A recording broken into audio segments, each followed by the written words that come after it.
Welcome to the Mad Max Minute, where deals break hard in Mad Max Fury Road, 1 minute at a time. I'm Rick. And I'm Julia. And today we're talking about minute 52, which begins with things just 100% snafu, which nothing a week in the tropics won't fix. But it ends with Furiosa loading a shotgun. Joining us this week from the Cabin Minute cast and the upcoming Escape from New York Minute, it's Molly Bailen. Hey guys! Hello! Welcome. I'm very happy to be back. Yay!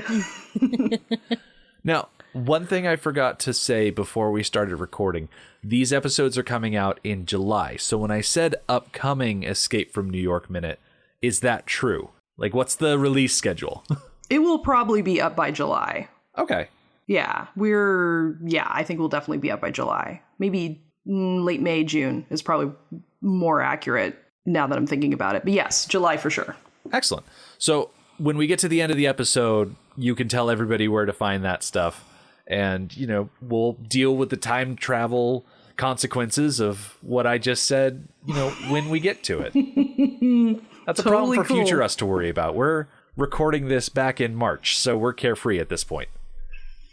You guys are just efficient is what you are. We try. Last week, which thank your lucky stars you weren't around for that, because it was just 3 solid minutes of tension buildup. We had driving, we had plan explanation, we had a whole lot of quiet anxiety going on, and now we're finally getting to that point where things are starting to break down. It is true, yes. There's a deal here that Furiosa had made with the Rock Riders that is going to go down in, I want to say flames, as cliched as that is, but she yells "fool" out, which is it's interesting because I reviewed this movie just prior to the recording, and I've seen this movie a couple of times before. I'm a big fan of this movie, and especially in this particular minute, like the editing is like. It's just like ice cream, man. It's just so good. It's just so tasty good. But yeah, I was like, fool. I'm like, what was fool about? So I was so glad that I went back to the previous, seeing the whole movie to be able to get the context of like why she's yelling fool out for no good reason. And it was just, you know, from the previous minute, you know, Max not being forthcoming with his name. I love that when she asked Max his name and he wouldn't give it to her and she was like, okay, then I'll call you fool. It was almost a joke, or it could have been construed as a joke or being sarcastic, but now that it's time, she actually says fool. Yeah. I really like that she came through with what she said. I do too.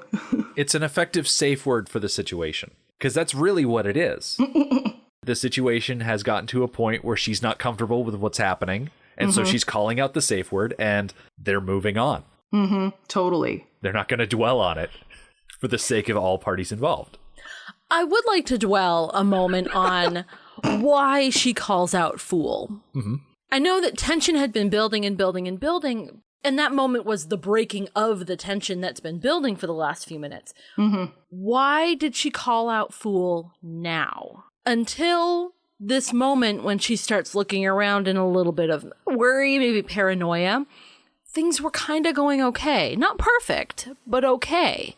Why didn't she just walk to the back of the fuel pod, unhook it, and go from there? I think that's the million-dollar question, because yes, the war parties are coming. Like, we saw them come around the corner, and at the top of this minute, you've got the Rock Rider chief. He can see all those guys too. And he turns back to look at Furiosa, and I have to wonder, like, would there have been enough time between the Rock Rider chief looking at the war parties approaching and Furiosa being so close to that hitch, so close to just popping those brake lines and unhooking the fuel pod from that connection?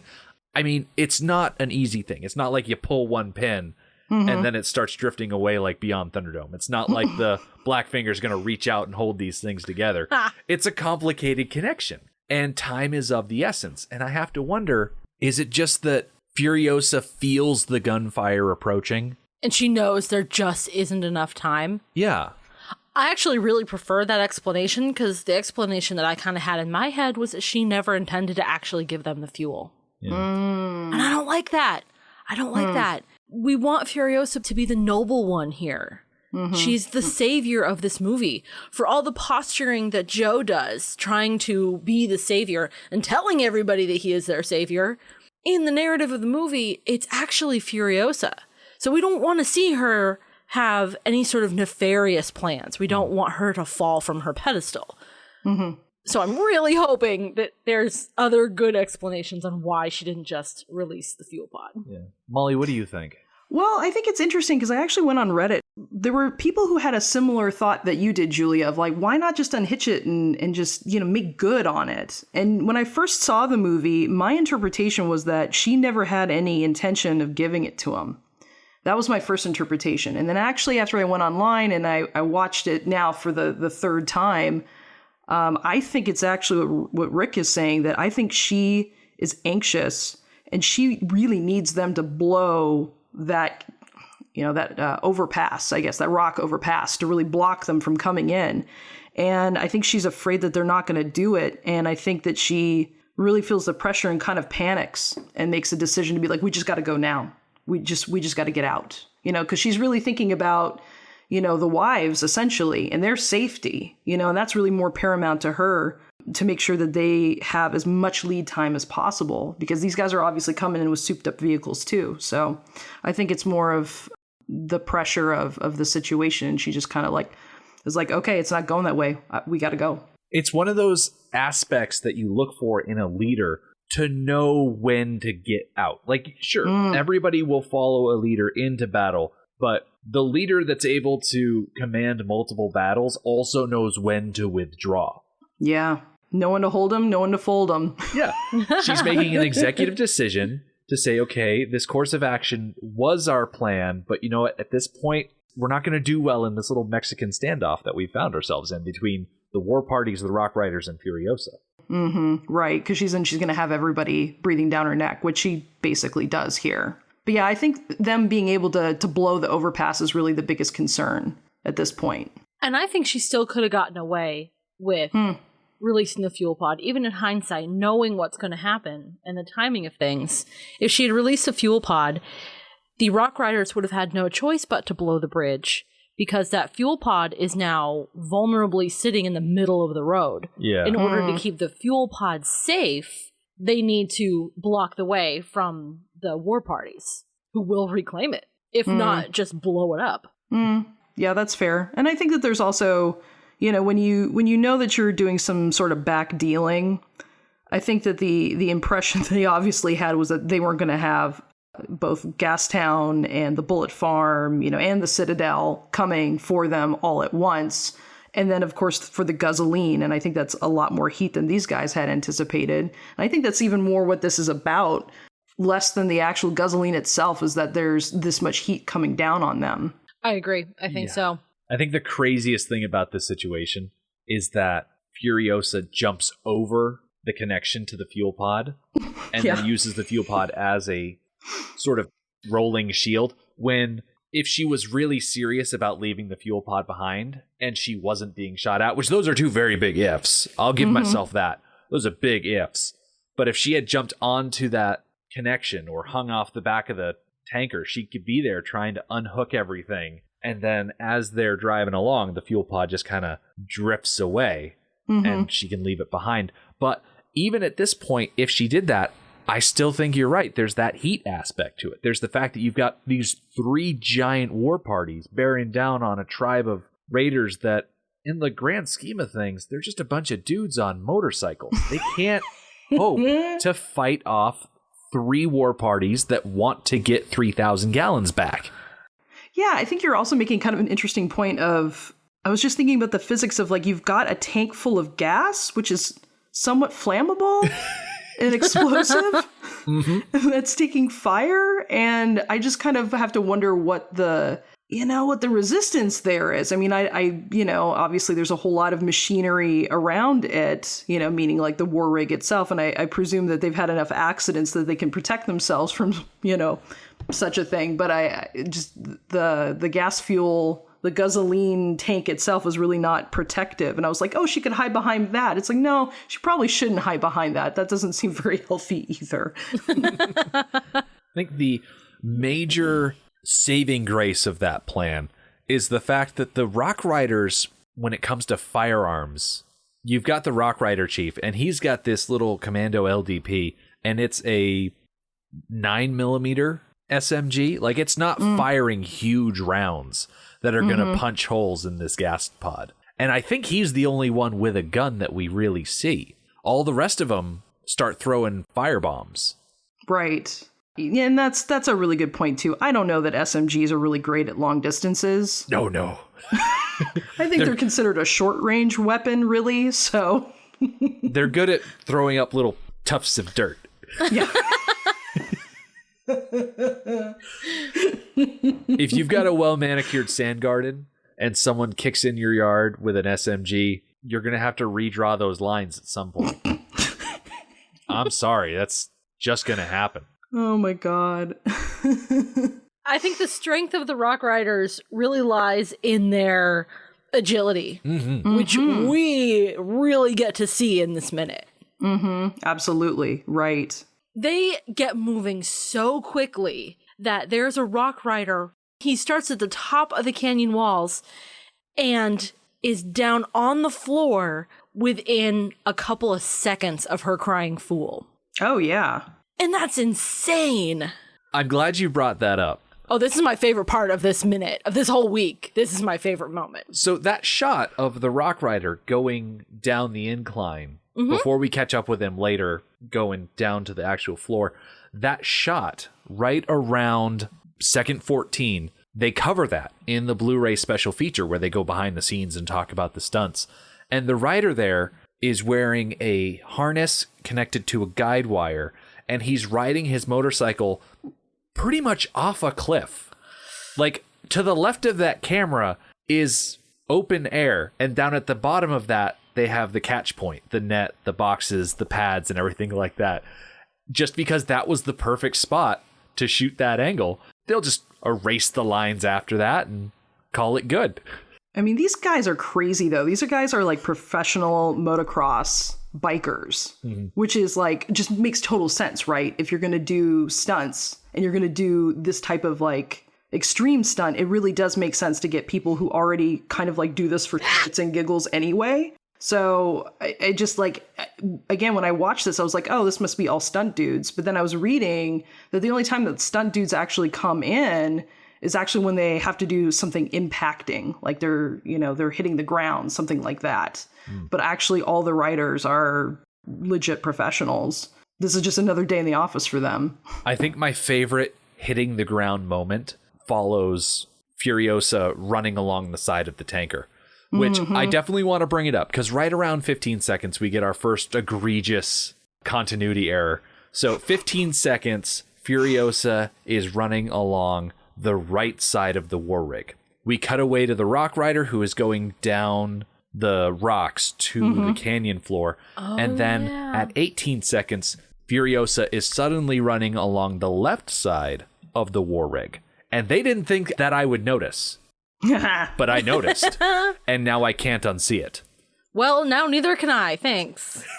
I hadn't noticed till you pointed it out. Now, technically, you could just take that one shot and mirror flip it so that she's still running on the right side of the thing.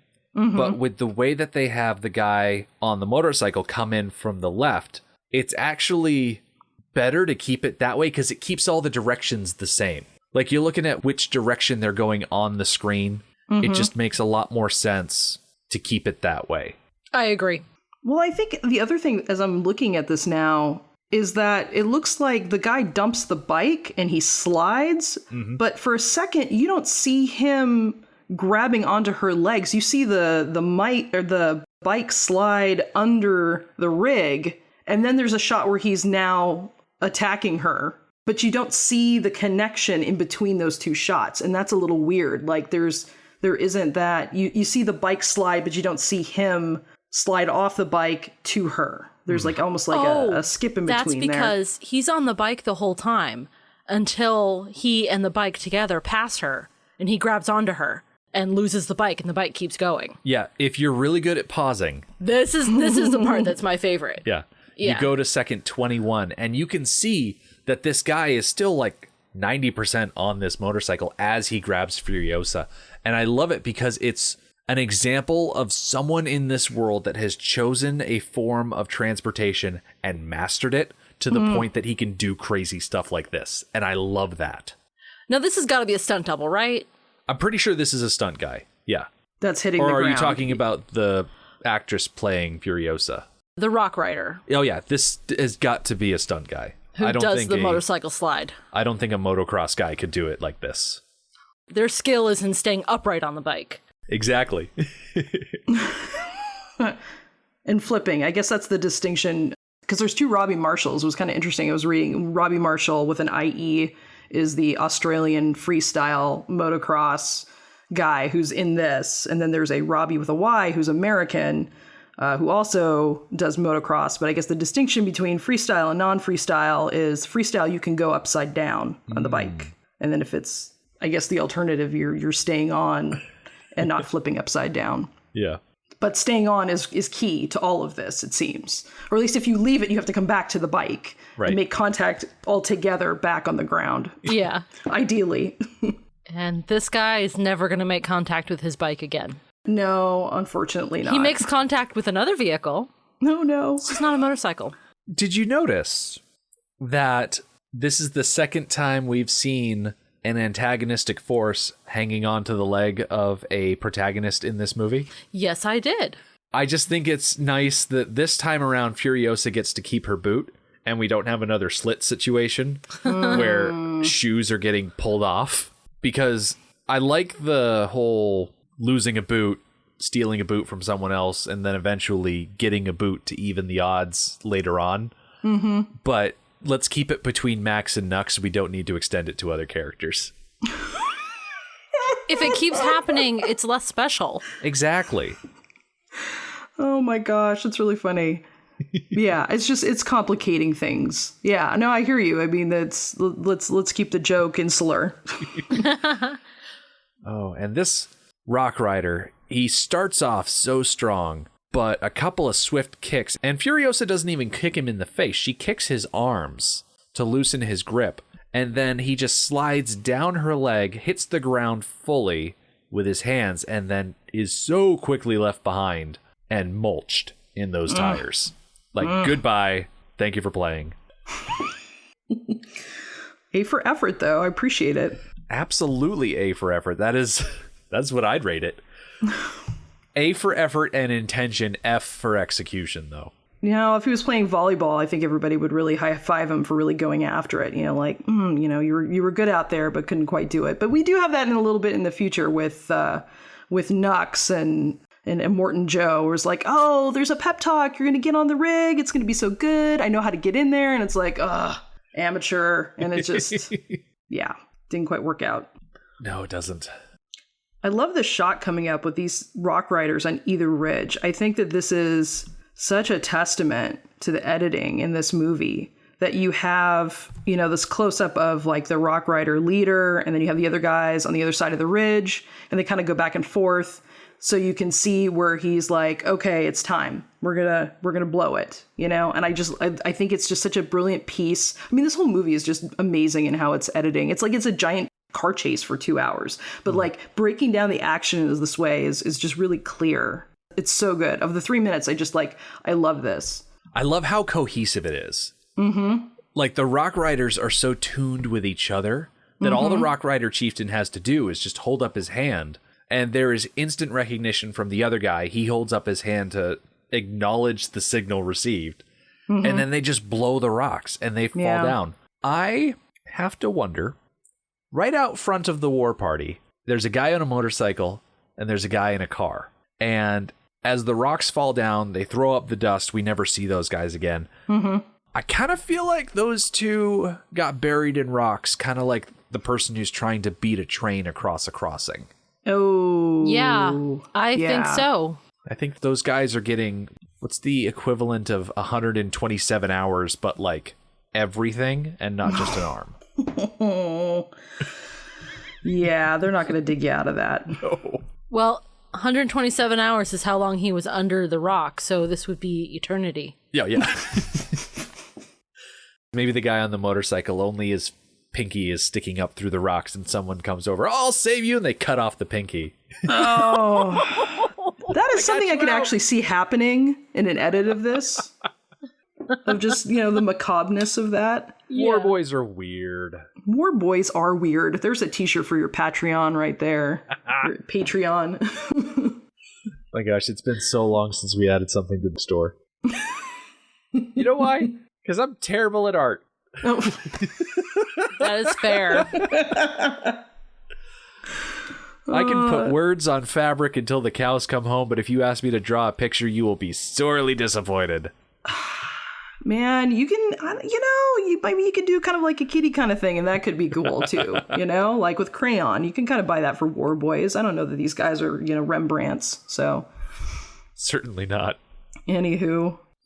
Speaking of good editing, I love that there's this little shot of her like legs coming up, into the war rig. Mm-hmm. They come back to her after all the dust settles. And I like how the wives are in the tanker pulling Furiosa up through the floor. Like, Toast alone probably did the most to keep Furiosa from falling out of the bottom of the tanker, excluding Furiosa's own efforts, of course. Mm-hmm. Well, she had a really good hold on her, actual arm. Yeah. Mm-hmm. So, have you guys talked about the wives in general, like just appearing awfully clean throughout this movie in comparison to everybody else, considering like the dust and the dirt and whatnot? Oh, yeah. The thing that really hit me about this movie, and I know that that's intentional, because they're almost a little bit fairy tale in a sense as characters. Mm-hmm. So I get that with a storytelling, trope in a sense, but it did just like hit me the first time I saw this movie of like, of course, these are like the cleanest, like youngest, like chicks ever. You're out and like, you're literally in a cargo hold, and it's like, hey, no dust on you, no nothing, no smudge, just like, just straight from the bath, man. Like, no problem. They must have a sweet jacuzzi tub in that little, like, like vault thing, the vault apartment they were living in. I mean, it would make sense for them to have more than just that tiny little pool in the middle of the room. Although, I have no frame of reference for what's luxurious when it comes to hermetically sealed harem vaults. You've not seen that catalog? You don't get that at your house? We didn't mention it when we were talking about the harem, but the little pool in the middle of the room, mm-hmm. It kind of reminds me, and I hope I'm remembering this right, but didn't Scarface have a giant luxurious suite with a hot tub in the middle of it that I want to say it was Michelle Pfeiffer hanging out in? Yes, that is the classic, like, god tub. Yes, he does. I think he even has like an inflatable pillow that he's like laying on, and it's just like a giant bubble. It's what everybody should have for a tub. We really should have like Grecian tubs like that. Yeah, it's an obscene tub, but yes. I think what bothered me most about that movie, aside from, the rampant drug use and dealing and violence and all that other stuff, that was pretty bothersome. But what was equally bothersome was the shag carpet that he had in the room surrounding the in-floor hot tub. I'm like, why would you put shag carpeting next to a hot tub? Because that stuff is going to get wet. It's never going to get properly dried and cleaned, and you're going to get mold. And I'm like, Tony, you probably can't smell it anyway because you're coked out of your gourd. Word. But you can't mess around with mold. That stuff will get you sick. That's all I'm sure saying. You're not from the Pacific Northwest? Because that's a common conversation out here. But you're totally right. He was never long for this world, really. If the guns were going to get him or the coke, it was going to be the mold. So, speaking about floor coverings in cinema, mm-hmm. back in the harem, the ground there was nothing but like rock and packed dirt. And I imagine that was pretty uncomfortable for women that were not provided with shoes. I can attest to that. Like, they don't even have little spongy flip-flops they can wear. Oh. Well, we don't know that. Well, that's true. We just didn't see them. I guess like they could have been under the bed or something in the back, But I mean, I guess that's how, I don't know if that's how he was keeping them in line, is like, can you give these girls some Crocs, something, like. Well, I mean, they're already captives. I don't think we need to torture them further by making them wear Crocs. Well, Well, if the choice is between bare feet on stone and packed dirt and Crocs, I think I'd go for the Crocs. I'm sorry, hon. I'm sorry. I'm sorry. If you put the hero of your film in Crocs, I'm going to root for the antagonist. Can I just ask for a second? What is, I mean, I know that Crocs, and I don't own any. I've never bought them. They've never aesthetically done something for me, but I do know there are people who enjoy Crocs. Do you know what the deal is with people really hating Crocs? What is it about them innately that's offensive to people? Well, Crocs are made of a dense foam. Yeah, like floor mats. Yeah, like floor mats. I think that is something that people really, really have against Crocs. It's the unusual material, and also aesthetically, they're really ugly. Yeah, for me, it's aesthetics, and it's also the fact that if you're wearing that type of foam on your feet, all of the sweat and oils that your body produces is going to go right into that foam, and it's going to stay in that foam, which means that you're essentially wearing a sponge that's sucking up all that nastiness out of your feet day in and day out, and you're just slopping around town in your crappy shoe sponges, spreading all that grossness everywhere you go. You've thought about this way too much. I have, because I need to defend my position on things like this. Well, okay. So I'm wearing flip-flops right now. Mm-hmm. What's the difference between the flip-flops I'm wearing with a foamy sole and a fabric thong part and Crocs? Crocs completely surround the foot. So there's no way for the foot to breathe outside of those little holes cut in them. Yeah, it's covered in holes. There's plenty of breathing. But not as much as flip-flops. No, I will give you that. I don't know why I'm defending Crocs. Yeah, why are you defending Crocs? Are we secretly being sponsored by Crocs and I haven't been told, and you're just pocketing the money behind my back? Oh my God. If that were the case, would you care? I'm just saying, if we're being sponsored by a company and I'm sitting over here calling it a trash heap, I feel like they would immediately remove that sponsorship. I say like anyone would ever sponsor this podcast. I am the CFO of this company. Just let me do my job. That is very fair. Will you let me know if Crocs reach out to you after this episode and they give you some money? Yes, I will. Okay, thank you. Listeners, if you or someone you know work for the company that makes Crocs, put in a good word for us and we'll see what happens. One thing's for sure. The Rock Riders in this minute are very intent on still getting their fuel. Indeed. Yes, the deal has broken down, but they did actually end up blowing that bridge. They've cut off that avenue through the canyon, and so they are under the impression that they should get something for that effort. Yeah, they lived up to their end of the bargain. Yeah, I mean, I think also that some of that's just survival at this point, too, is that you've got war parties coming through, and none of that's going to be good for anybody. Plus, you got to think, little dirt bikes like that, I mean, how big can those gas tanks be? 2, 5 gallons, 3,000 gallons would fill their motorcycles for a long, long time. Right. I mean, it's like winning the lottery of this is something you never have to worry about anymore. You've got your sweet headdress, you've got that covered, you've got your bike, you got that covered, the fuel is now covered, and not so much anymore. Mm-hmm.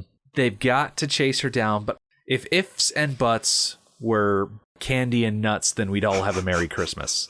And now we've got to salvage this situation, because this is what we've found ourselves in. Yeah.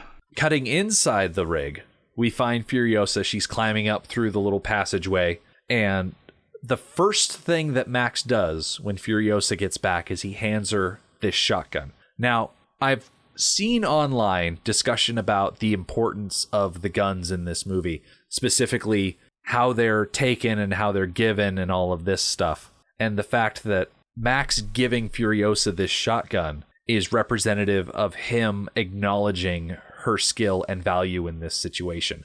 Mm-hmm. And he took them because he didn't trust them, and now he's giving them back as a sign that he does trust them. And the next shot we see right around 55 seconds, I think, is Furiosa understanding and acknowledging this. At least that's how I interpret this look that passes between them. I agree. I think that's a fair interpretation. I really like the passing of the weapon. He's got his eyes on the road. He's facing forward, and he grabs the gun and holds it up without really being able to see her. They've already meshed. And that transition happened really quickly and not really noticing, from them fighting to sitting in the car and he's taking all the guns to her saying, I need you. Here's how to drive my truck. And now handing back of weapons. Like, the transition happened really, really quickly. This is kind of a poignant moment, and there's so little dialogue in this whole movie, and just with this one look, you get that cementing of the relationship that, and I can't remember what point he talks about it. Maybe it's a little bit earlier, but he's talking about how like survival's basically paramount for him. That's kind of what he's about, and I think it's really not to get really mushy in this moment, but I think that this is a cool moment in that there's an acknowledgement that there's a way to survival here that has to deal with a connection and a community and an empathy for one another that's been built in this moment. That your way forward is going to be through community, and that's your survival. Which is something Max has gone out of his way to avoid over the last few movies, because originally he was of that mindset that the best way to survive is through community. And that kind of bit him in the ass. Yeah. And broke him down into Mad Max. So it's really nice to see him willing to do that again. Yeah, you're right. This really is a turning point for the whole movie. These minutes right here are actually a turning point in the movie in terms of their cementing as we're all in this together, and really his commitment to, what I think really turns out to be his redemption in a lot of ways. I'm going to do this again. I'm going to give it another try. There's always room for redemption. I mean, till you're put in the ground, I guess. It goes back to what Jim Goose used to say. You don't count out the goose until you see the fox going in the hole. Right? I said that right? Yes, you did. Okay. Although I still think it's seeing the box go into the hole. But, they both work. Come see, come saw. But here at the end of the minute, Molly, if people want to hear more of you, how would they go about doing that? Well, we're at cabinminutecast.com if you wanted to check out the Cabin in the Woods movies by minute. Eventually, we're going to be on Growler Media, and should be by this recording, so you can check us out there, and then iTunes and all the other normal podcatchers. And this will be for Escape from New York Minute, which I co-host with Eric Deutsch, who also was co-hosting in Flash Gordon Minute. So if you guys haven't checked that out, you should totally check that out as well. And that is also a Growler jam. As for us, we will be coming back on Wednesday. We get to see how things are going with the war parties now that there's a giant rock wall in front of them. Nux is going to get another chance to attack the war rig, and Slit has a boot. The Mad Max Minute podcast is a fan project by Rick and Julia Ingham. The Mad Max franchise was created by George Miller and Byron Kennedy, is presented by Kennedy Miller Mitchell Productions, and distributed by Warner Brothers. Mad Max Minute is produced and edited by Rick Ingham. Our opening music is Verdi's Dies Irae by Daniel Bautista of danielbautista.com. Our home on the internet is madmaxminute.com. You can follow us on Twitter at madmaxminute, like us on Facebook by searching for Mad Max Minute, and join our Facebook listener group, Mad Max Minute Beyond Microphone. If you'd like to support the podcast, visit madmaxminute.com, where you can see what's in our TeePublic store, join our Patreon, or even donate to the show to help us keep the tanks full. Thank you for joining us for Minute 52 of Fury Road. We'll see you next time.